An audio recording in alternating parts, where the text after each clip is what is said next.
सांगल तर बघा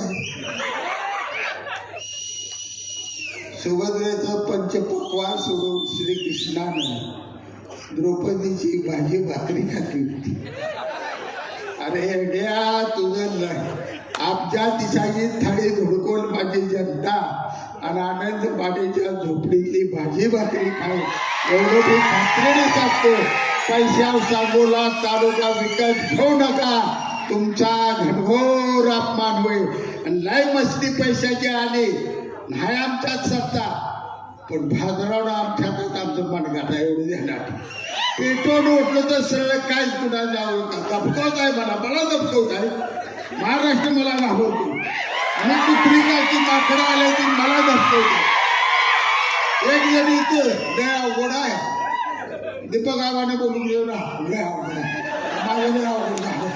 तुम्ही काय मागतो तुमच्या पाया पडतो आणि 5-6 जागा घ्या आणि होय म्हणा काय म्हणतो तुम्हाला घ्यावं लागेल. दुसऱ्या जिल्हाध्यक्षाला मला वाटतं तुम्ही फडणवीस साहेबांना भेटू. मी तुम्हाला उपनगराध्यक्ष आणि 7-8 जागा देणार, बाळू केदार मला द्यायला काय तुम्ही या तालुक्याच्या राजाला सुद्धा भीक वाढायला लागला राजा पडलो तरी राजाचा हरलो तरी राजा. या तालुक्याला 2च राजा,